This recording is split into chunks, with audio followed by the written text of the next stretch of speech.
보살행으로 장음된 것을 화음이라고 한다. 그러기에 화음경 제일 마지막이에요.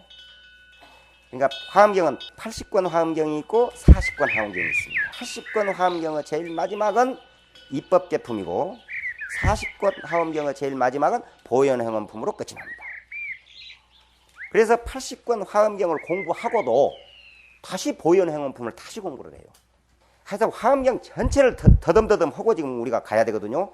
4번에 거쳐서 잠깐 화음경 맛을 좀 봐야 돼. 전부 냄새라도 좀 맡고 뭐 어쨌더니 이렇게 건성건성 지나가더라도 화음경이 무엇이다. 그래서 하다 보면 보현행원품도 지나가 보고 또 입법계품도 가보고 이렇게 해야 됩니다. 그래서 이 화음경 앞의 부분은 생각하지 말고 법계품을 생각해 보면은 그 선제동자가요 53 선지식을 찾아다니면서 구법행각을 하는 내용이 바로 이제 입법계품에 나옵니다. 선제동자가 도를 이루고자 즉 깨달음을 얻어서 성불을 하기 위해 보살행을 배우러 다니는 내용으로 되어 있습니다. 그 입법계품이 그런 구도행각은 마지막에 미륵보살을 만나 선지식을 쭉 만나서 마지막에 미륵보살을 만나거든요. 그래서 이 미륵보살을 만나가지고 도를 깨닫게 돼요. 미륵보살을 만나가지고 그때 미륵보살이 선대종자를 데리고 어디를 가냐면 비로자나 장음장 누각이라고 하는 데를 가요. 비로자나 장음장 누각이요. 누각이 있는데 누각이 있어요. 그래서 그 누각에 도착을 해. 선제동자를 미륵보살이 탁 데리고 그래가지고 탄지 그러니까 손가락으로요 탁 튕겨 이렇게 탁 튕기니까 그 누각의 문이 그냥 쫙 열립니다. 지금 여러분들은요 그 극락 같은 그런 엄청난 그런 누각의 문을 지금 열고 들어간 거예요. 지금 확 튕기니까 문이 쫙. 그 지금 여러분들 상상을 해야 돼요. 하여튼 자기가 할 수 있는 데까지 한번 해봐봐. 최고로 멋있는 문을 상상을 하라고 하고 쫙 열려 문이 그 안에 들어가라고 그래요. 그러니까 쫙 들어갑니다. 선제동자가 딱 들어가거든요. 그 문 안으로 들어가 보니까 허공보다도 더 넓은 새로운 세계가 펼쳐져. 기가 막힌 세계가 펼쳐져요. 내가 정말 그 아주 아름다운 세계입니다. 거기는 여기서 새로운 세계가 열렸다 하는 것은 우리들의 그런 어떤 중생의 소견에서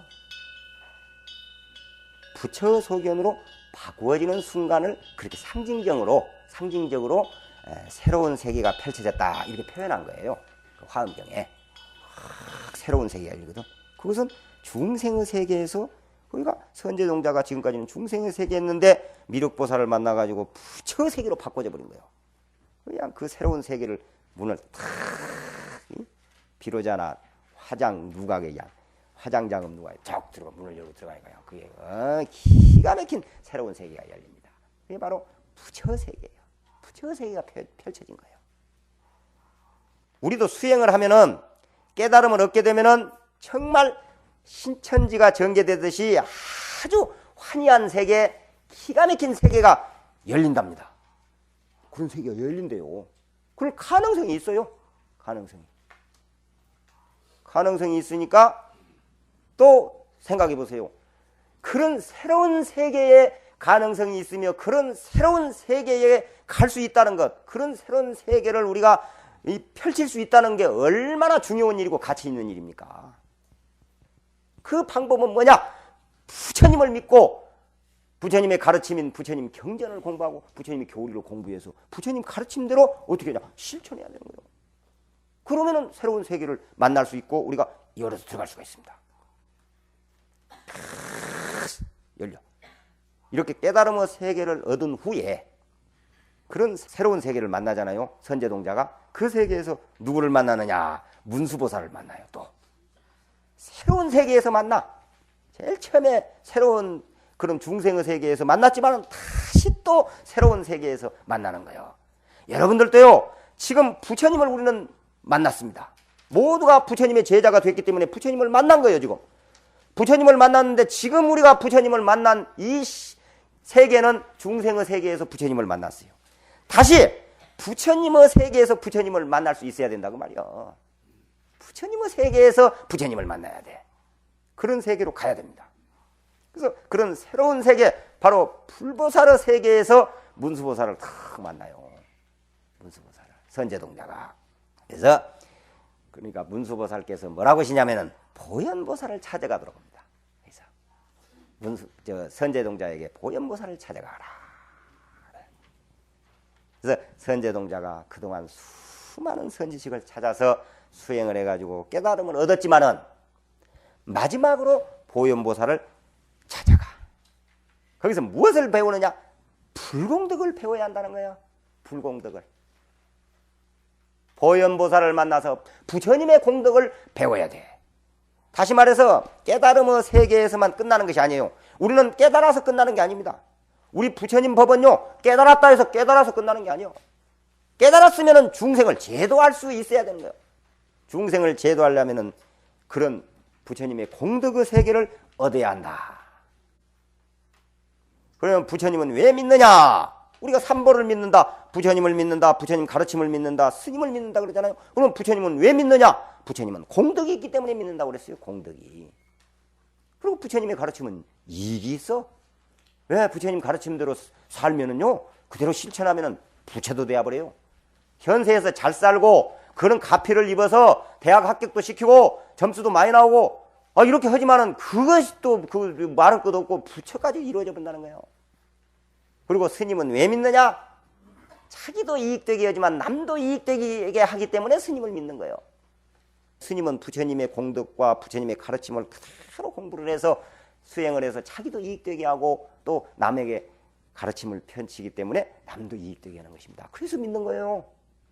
그렇게 해서 선제동자는 보현보살을 찾아가 불공덕을 배우게 되는데, 보현보살께서 선제동자에게 부처님의 공덕은 바다와 같이 넓고 그걸 공덕해라고 해요. 공덕해다. 다시 설명하면은 우리 부처님께서는 한없이 넓은 무량 대공덕을 지니고 계시기 때문에 우리가 우리들의 능력으로, 우리들의 이 표현으로, 말로 다 할 수 없다는 거예요. 이렇게 보현보살이 말을 합니다. 부처님의 공덕은 한량이 없다. 너무너무 많다. 도저히 말로는 다 표현할 수 없느니라. 그러면서 선제동자, 네가 이렇게 불공덕을 배우러 왔으니 내가 몇 마디 하겠다 하시면서 참 망망대해 한없이 많은 바닷물이 부처님의 공덕이라고 한다면, 지금 바닷물 보세요. 바닷물. 이 앞에 우선 태평양은 그만두고 우리 포항 요 앞에 바다만 봐보자니까. 저기 가서 바다 보여요? 보이는 걸로 하고. 그래서 그 많은 바닷물을 작은 깃털로 살짝 찍어서 한 방울 그만큼밖에 못 한다는 거예요. 보현보살이. 그것만 설해 주겠노라. 그 깃털 그 많은 바닷물에서 한 번 딱 찍어서 한 방울 그만큼만 해주마 그래. 보현보살이. 참 우리 부처님 특히 화엄경 보면요 엄청나요. 그 표현력이 기가 막힙니다. 상상도 못하는 표현. 생각해보세요. 세상에 그 대해 그 넓은 태평양 같은 바닷물에서 그것이 부처님의 공덕이라고 하면은, 부처님의 공덕을 내가 설할 수 있는 것은 깃털을 내다가 한 방울 찍은 것밖에 못 한다는 거예요. 보현보살이. 하시면서 보현보살이 부처님의 공덕을 설하십니다. 상당히 많은 분량을 설하시는데, 이렇게 부처님의 공덕을 설하시고 나서, 그러니까 80권 화엄경 중 입법계품 제일 끝에 어떤 게 나오냐면, 찰진 십념 가수지요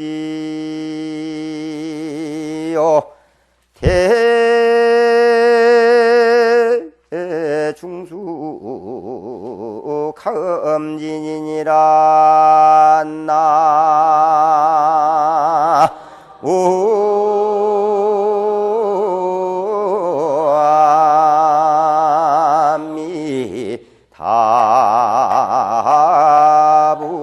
나무아미타불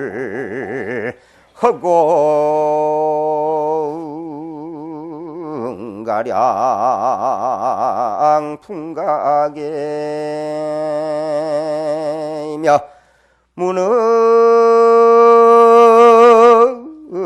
무능진설 불공덕이니라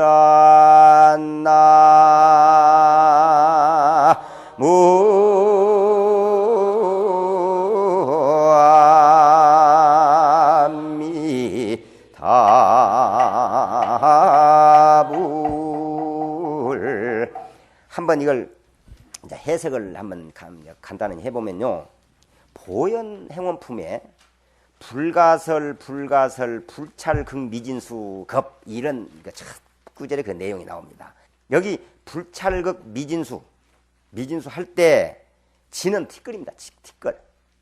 그리고 불찰은 그 불찰의 찰을 써서 불찰극, 미진수 그건 숫자를 말하거든요. 그래서 찰진 신념이란 무슨 말이냐면은 그런 수만큼의 신념이요. 곧 마음과 생각이에요. 가수지는 그렇게 많은 숫자지만 전부 다 셀 수 있다. 그러니까 쉽게 말하면 삼천대천 세계를 먼지로 만들어버린 거예요. 티끌로, 가루로 다 만들어버려요. 아마 우리요 이 건물만 먼지로 그 분가루처럼 만들어 놓으면 그 숫자가 엄청날 거야. 근데 이 세계를 그냥 삼천대천 세계를 다 가루로 만들었대. 얼마나 많겠어요, 그 숫자가. 그 먼지 숫자를 말할 때 그걸 찰진수라고 해요. 찰진수. 그 먼지수를. 다시 설명하면은 그렇게 많은 마음과 생각, 이 세상을 다 부셔가지고 가루로 만들어 놓은 숫자만큼 우리 마음이, 생각과 마음이 많다는 거예요. 그렇게 많은 생각과 마음을 다 셀 수 있다는 거예요. 다 세버린대요, 부처님은. 그런 신통력이 있어요. 그런 신통력이 있어. 그리고 그 다음 대해중수 가음진. 저 망망대해에 곧 바다 안에 있는 많은 물을 다 마셔버릴 수가 있어. 그렇게 많은 물을 다 마셔버릴 수 있는 그런 능력을 갖고 있어요. 앞어 찰진 심념 가수지는 머리로 그 많은 생각의 숫자를 다 셀 수 있다는 거고, 한번 생각해 보세요. 이 법당 안에 있는 먼지가, 이 설법전 안에 이게 먼지가 얼마나 될까? 야, 한번 세볼까? 가득 있습니다, 이게. 우리 지금 몰라서 그러지, 이 먼지가요, 이 안에 가득해요. 꽉 찼어요.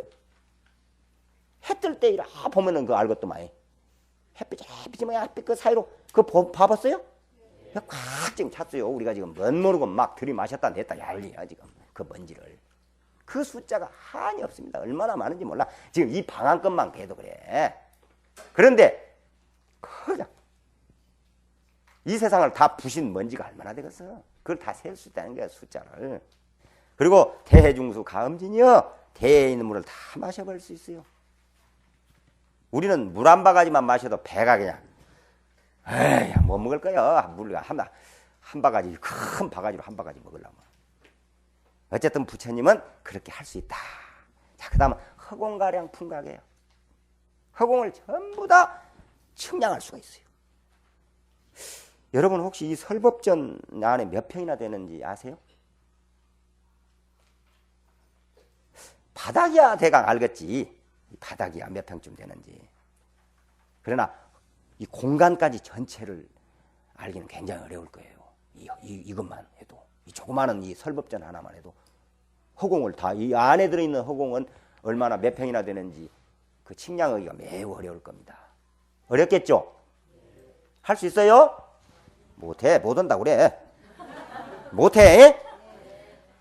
그런데 이 법당 안에 허공도 모르는데 참 넓은 허공을 다 측량할 수 있다.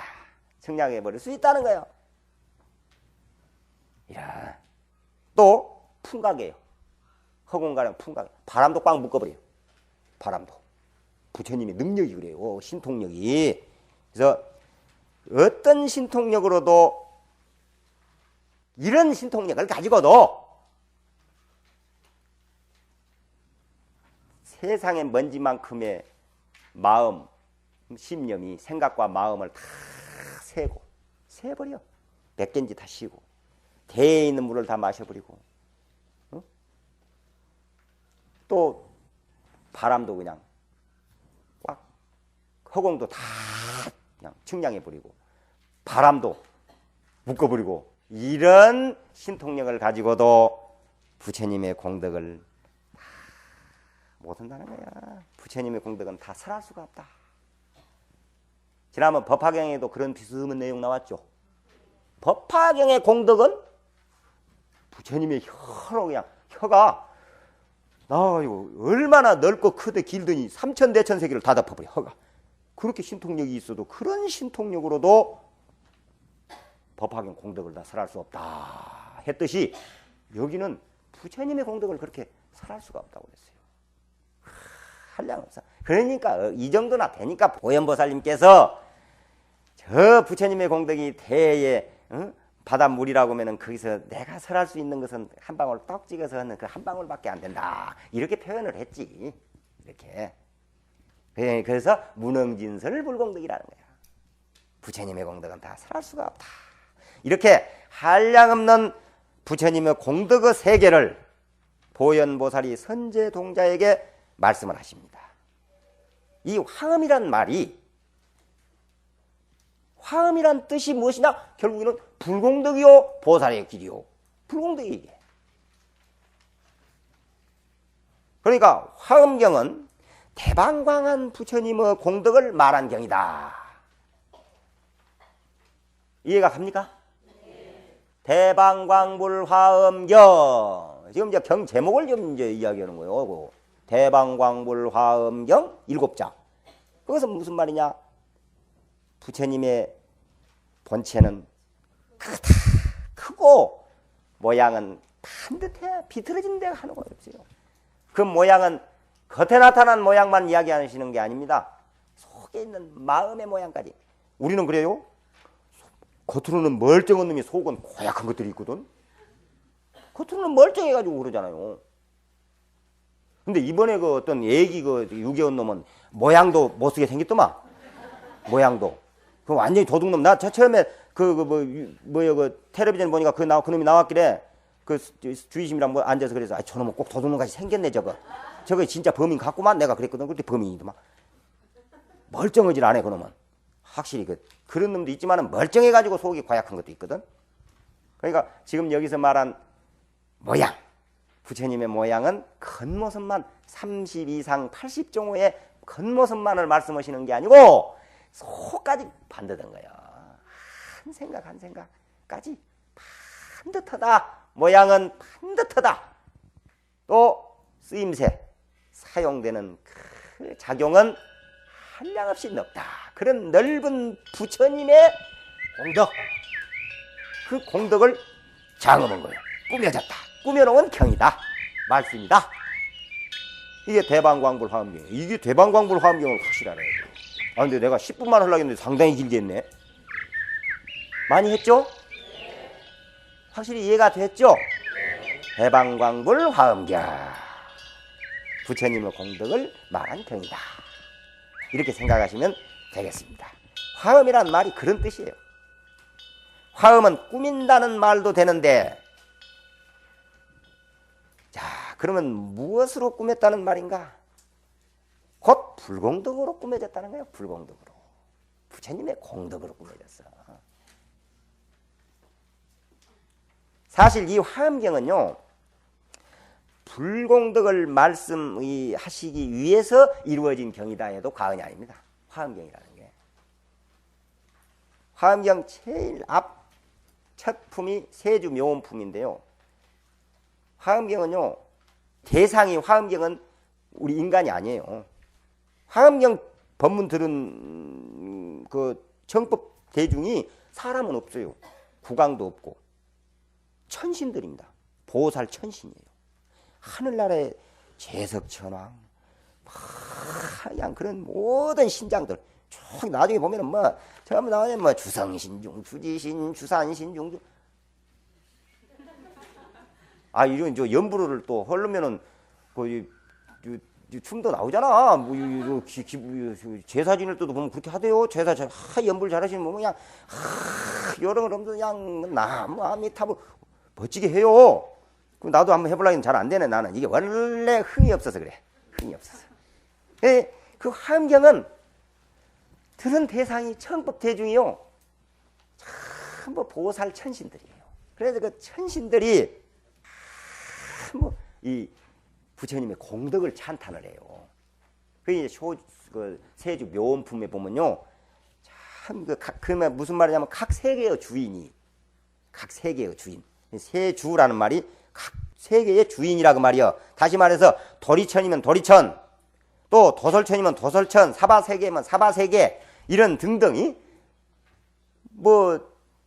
또 야마천이면 야마천, 광음천이면 광음천, 그 천상의 각 세계의 그 천왕들이, 주인들이, 천신들이, 그 주인들이, 세주들이 나와서 전부 부처님은 이런 분이시다, 이러이러한 분이시다 하고 찬탄하는 내용으로 시작이 됩니다. 그렇게 해서 보영 행원품으로 넘어오면은 한때에 보현보살 마살께서 선제동자에게 말씀하시기를 부처님의 공덕은 부처님이 불가설 불찰극 미진수급을 두고 설하셔도 다 설할 수 없다. 일체 모든 부처님이 설하신다 하더라도, 부처님의 그런 신통력으로 설한다 하더라도 아까 말한 대로 먼지수와 같이 많은 마음의 생각을 다 헤아리고 저 넓은 바닷물을 다 마실 수 있고, 이제 신통력이 또 바람을 딱 묶어버리고 그리고 허공을 다 측량해버리고 그런 신통력을 가졌다 하더라도 무능진설 불공덕이다. 불공덕은 다 설할 수가 없다 했죠. 부처님께서 한량없는 세월을 두고 설한다 하더라도 다 설할 수 없다는 것입니다. 무엇을? 부처님의 공덕을. 이렇게 불공덕이 많다는 내용에서부터 보현행원품은 시작이 돼요. 이제 어느 기회가 있으면 우리가 또 보현행원품 공부도 한바탕 해볼 또 재미가 있어요. 그거 얼마나 좋은지 몰라. 보현행원품이 진짜 그 보현행원품 할 때는 내가 막 춤 한번 춰버리지. 막 굉장해. 그거는 이렇게 불공덕이 많다는 내용에서부터 이제 시작이 되는 거예요. 그래가지고 이러한 불공덕을 성취하려면은, 곧 이런 불공덕을 이루려면은 다음 10가지를 행을 닦아야 한다 해서 보현행원품이 그 10가지가 나오는 거예요. 보현행원품이 바로 불공덕을 닦으려면, 이루려면은 이러이러한 10가지를 닦아야 한다. 이렇게. 그러면서 뭐 예경제불원, 뭐 칭찬열애원 이렇게 쭉 나옵니다. 이런 식으로 시작이 돼요.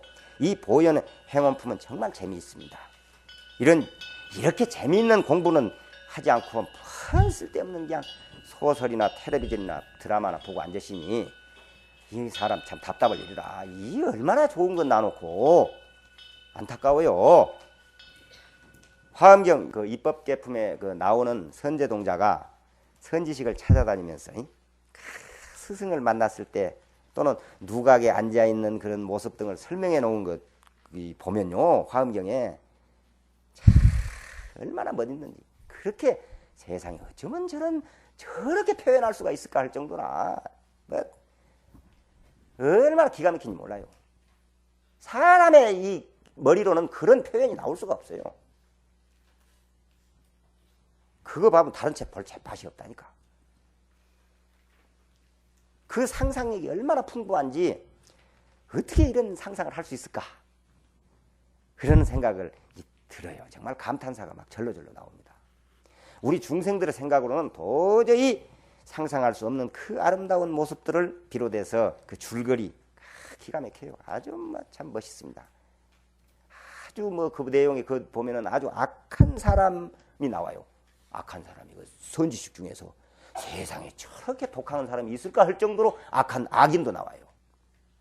그런 사람도 나오기도 하고, 또 선행으로 말하면은 그런 선행이 없어 또.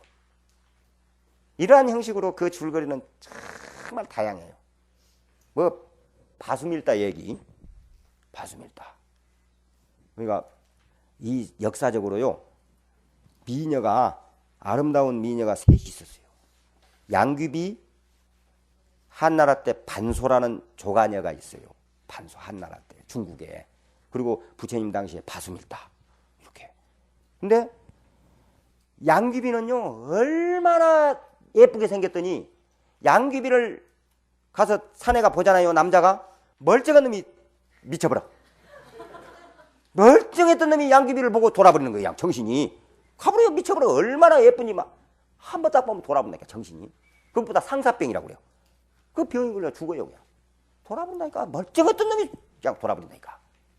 근데 한나라 때 반소라는 여인은요, 미친 사람이 가서 그 사람 딱 봐보면 병이 나서 그래. 아픈 사람이 가서 병이 나서 그래요. 누가 더 예쁘고 아름답습니까? 누가 아름다워요? 어쩌면 그걸 알까? 세상에 반소가 예쁜 줄 어떻게. 그런데 반소는 모르잖아요, 사람들이. 양귀비 모르는 사람은 없습니다. 왜 그런 줄 알아요? 전부 돌아서 그래요. 지금 본정신이 아니라 그래요. 본정신을 갖고 살면은 어찌 반소를 모르겠어요. 야, 멀쩡한 사람이 가서 보면 그냥 돌아버리는 그런 양귀비만 아름다운 이쁜의 이병. 미놈은 양귀비라니까. 양귀비 같은 미인이 나타나도 어쩌고. 아니라요. 진짜 미인은 반소였어요. 부처님 당시 때 바수밀다는요, 바수밀다를 딱 가서 봐보면 모든 소원이 다 이루어져 버려요. 소문이 그냥 이루어져 버려요. 소원이 다.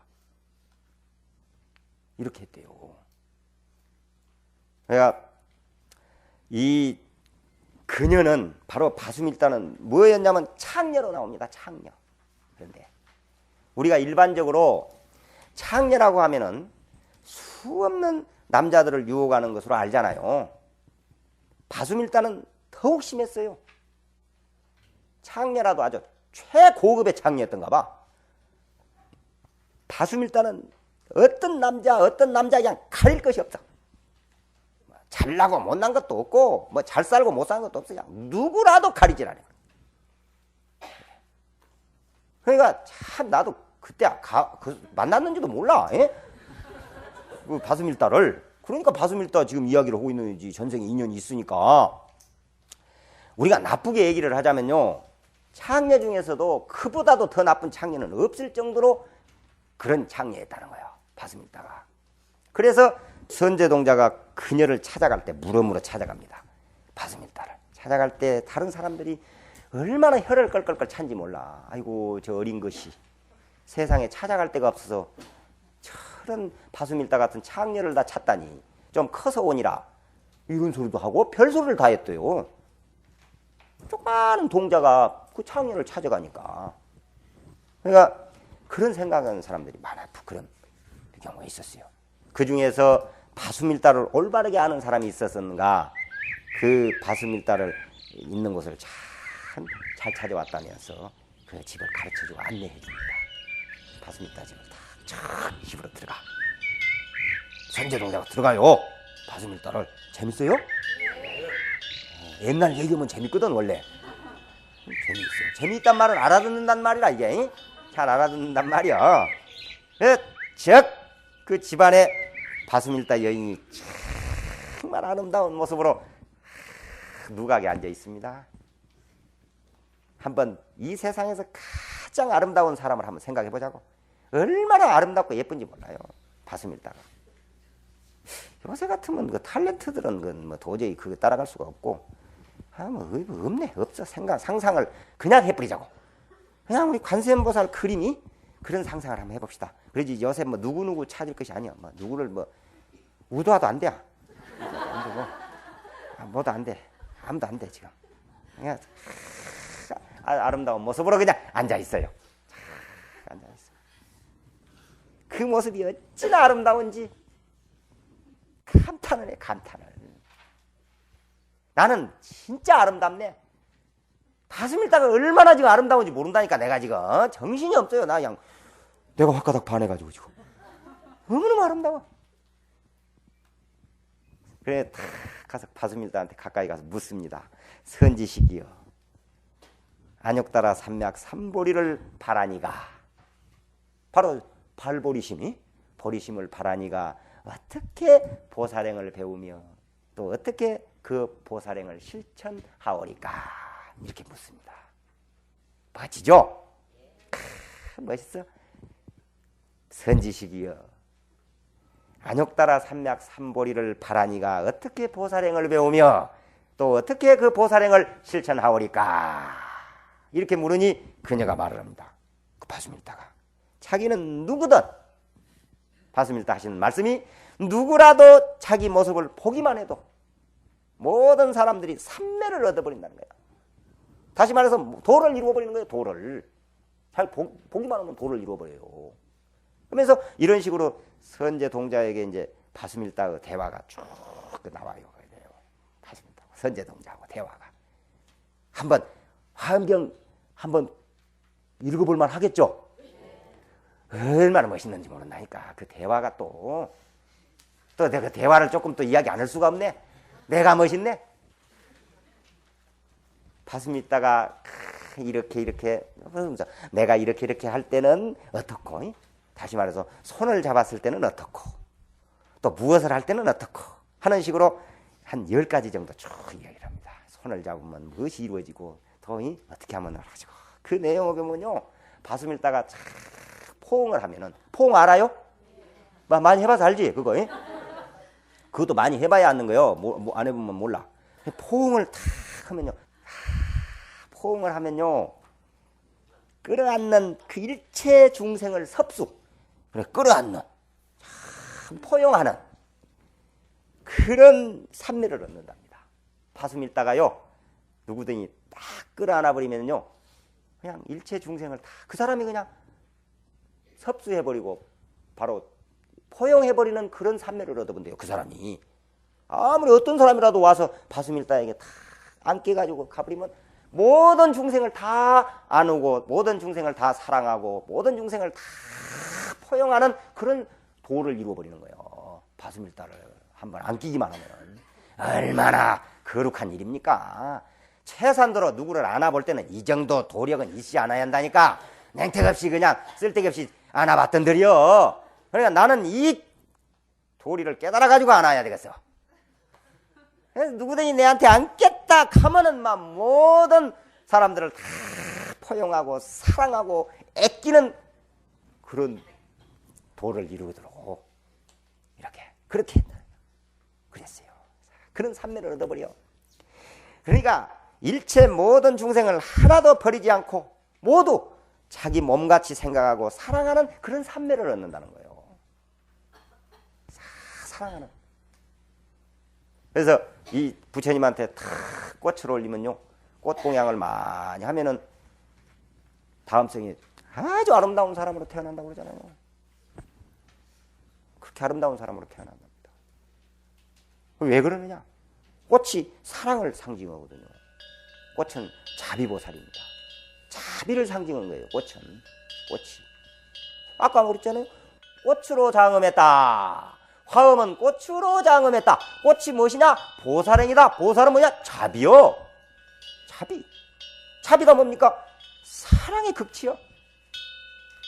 이 세상에서 가장 아름다운 사람은 사랑받는 사람이거든요. 사랑받는 사람이지 뭐 잘생긴 사람이 아니에요. 그걸 가끔 내가 이야기하지만 제주도 공항에 앉았으면 안다니까. 아이고 신혼부부가 오는데요, 얼마나 멋지게 생겼는지 몰라. 신랑이 키도 훔치고 참 내가 봐도 남자가인 나도 내가 봐도 멋져. 옆에 도라무통이 하나 서 있다니까. 저기 뭐냐고 신부라는 거예요. 그래도 이 세상이 제일 예쁘답니다. 왜? 사랑하니까. 그래서 이 세상에 사랑받는 사람이 가장 아름다운 사람이에요. 또 신부는요 참 이쁘게 생겼어요. 다 팔등신으로 얼마나 멋지게 생겼는지 몰라. 스님이 내가 봐도 손 한번 잡아보고 싶더라니까. 참 어째. 그런데 옆에 소도둑놈 같은 놈이 하나 있어. 이게 뭐냐고 그러니까. 신랑이래요. 이 세상에서 가장 멋쟁이랍니다. 사랑하니까 그런 거예요. 사랑하니까. 여러분들 절대 내 거울 보면서 쓸데없는 걱정할 것 하나도 없습니다. 나는 왜 이리 못생기고 잘생기고 이런 거 따질 거 하나도 없어요. 사랑만 받아버리면은 가장 아름다운 사람이요. 뭐 얼굴 그 아무 상관없어요. 얼굴 그 아무리 아까 말한 대로 양귀비 같이 이 멀쩡한 놈이 돌아버릴 정도로 생긴 사람도 껍질 한번 싹 벗겨놔보면 정 떨어져 버린다니까. 볼 수가 없어 그거. 볼 수 없어요. 얼마나 험하고 더러운 줄 알아요. 그러니 가장 좋은 것은 사랑받는 것입니다. 그러면 사랑받으려면 어떻게 해야 됩니까? 내가 사랑해야 돼요. 내는 사랑하지 않고 어떻게 사랑을 받겠어요? 내가 사랑해야 됩니다. 왜 누구만을 사랑해야 되느냐? 이 세상 일체 중생을 다 사랑해야 돼. 그래서 바수밀다에게 다 안겼다가 안기기만 하면은 이 세상 모든 중생을 다 사랑하고 버리지 않고 애끼는 그런 삼매를 얻어본다는 거예요. 그런 도를 얻어버려. 좋아요? 나도 좋아요.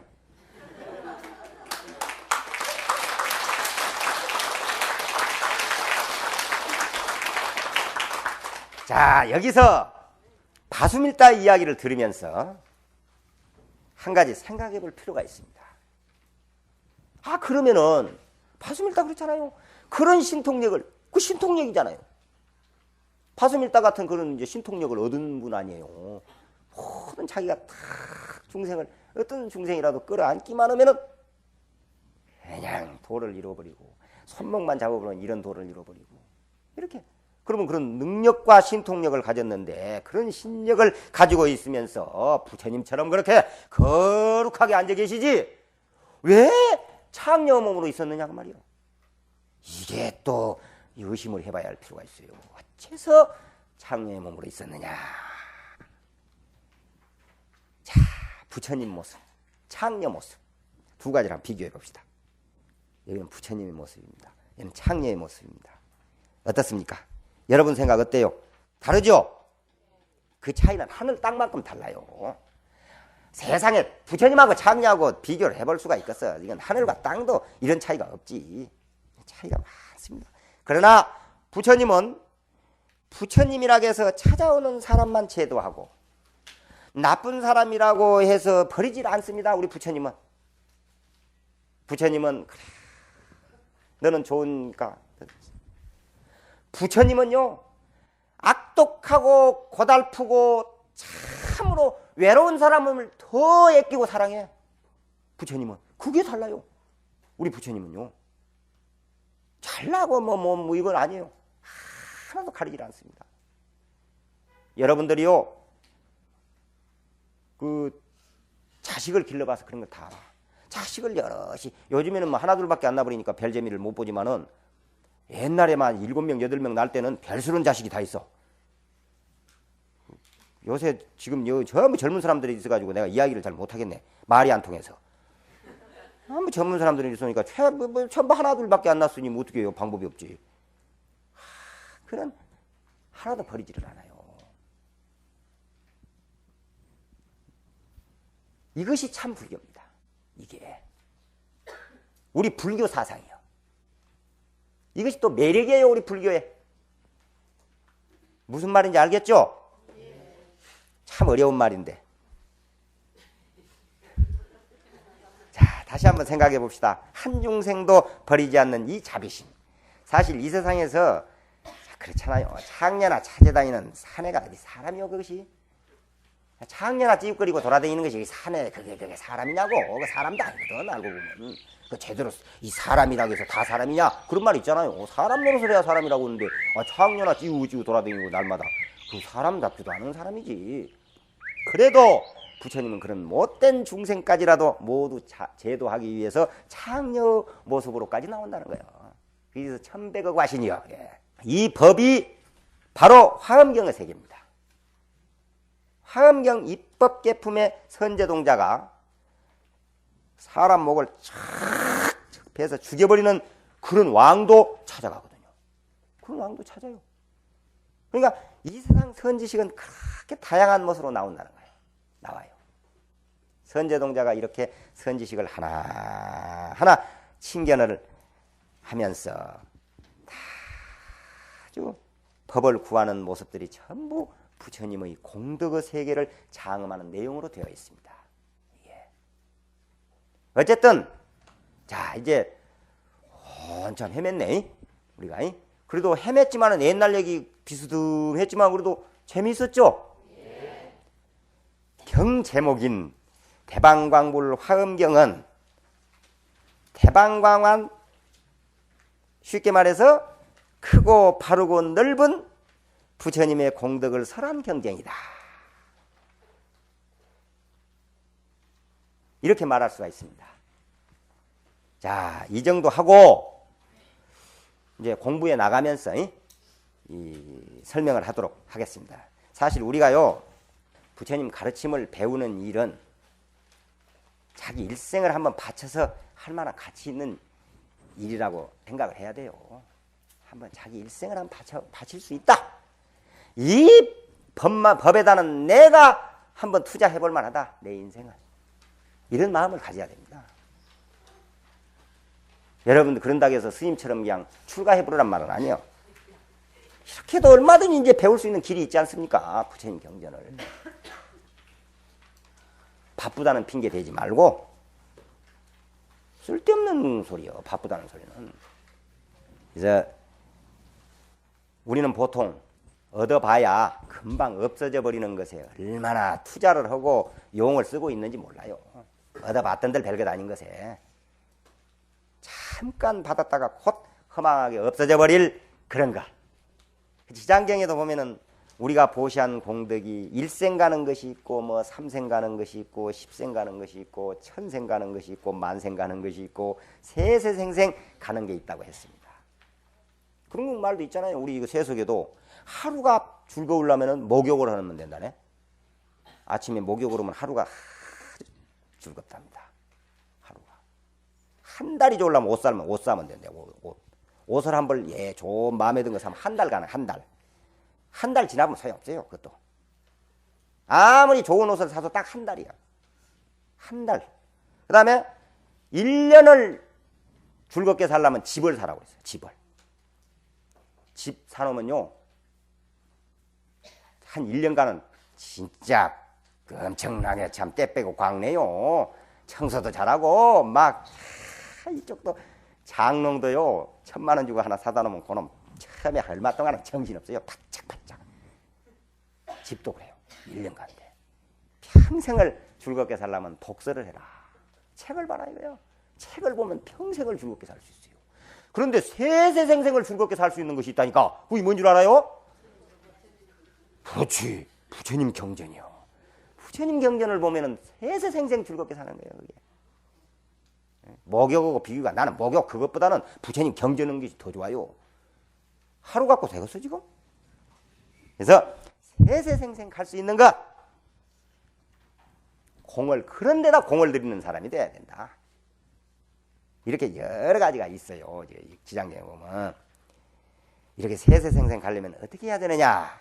그것은 자기만이 공덕이 아니라 널리 자기가 지은 공덕을 널리 회양하면 그게 커져가지고 세세생생 간다는 거예요. 복 짓는 법도 여러 가지입니다. 꼭 물질만으로 복을 짓는 것은 아닙니다. 사람이 얼굴에다 이렇게 찍어 바르고 두들기는 화장은 아무리 잘해도 참 2시간을 해든 5시간을 해봤던들 밖에 한번 나갔다 와서 세수해버리면 끝나버리니까. 저녁에 잘나면 어쩌든 씻고 자야 될 거 아니요. 그놈 아이고 내가 이렇게 잘해놨으니 이렇게 이쁘게 했으니 이놈 평생 가끔 나만큼이나 어리석은 사람이야 그 사람은. 내가 한번 밥 잘 얻어먹어버렸더니 얼마나 맛있는 걸 먹었더니 나는 최소한으로 3일은 갈 줄 알았어. 5시간 지나보니까 배고파 불더라니까. 아무리 맛있는 거 먹어봤던들이더라고.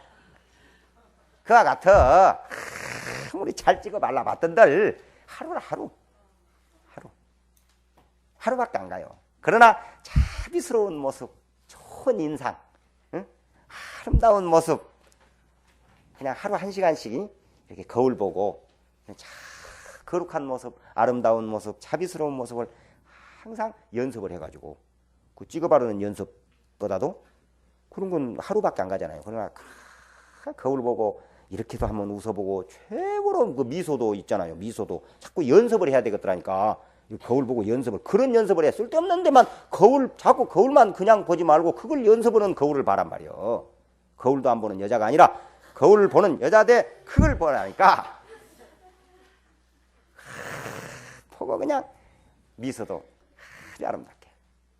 그래서 그런 모습을 항상 다른 사람에게 보여줄 수가 있어야 됩니다. 그러면 얼마나 그건 평생 가잖아요. 세세생생 가요. 우리 마음을 화장하듯이 하루하루 닦아나간다면은 마음이 자기 마음을 화장을 해서 하루하루 이렇게 닦아나가면은 세세생생 멋있고 아름다운 그런 생활을 할 수가 있을 것입니다. 그렇게 우리가 무슨 일을 하든지 그 일이 정말 일생을 한번 바칠 만한 아니 세세생생을 바칠 만한 가치가 있는 것인가 없는 것인가를 판단해 볼 필요가 있다는 것이죠. 이게 얼마나 중요한 일인지 모릅니다. 여러분 모두 이번 이 약창계 공부를 시작하면서 바로 이런 일, 즉 앞에서 설명한 무슨 일이든지 4가지 조건을 구비해야 된다. 곧 가능성, 가치성, 올바른 방법, 실천성. 이 4가지의 중요성을 꼭 알아두시기를 바랍니다. 이 4가지를 가지고 다음에 우리 또 만납시다. 성불하십시오.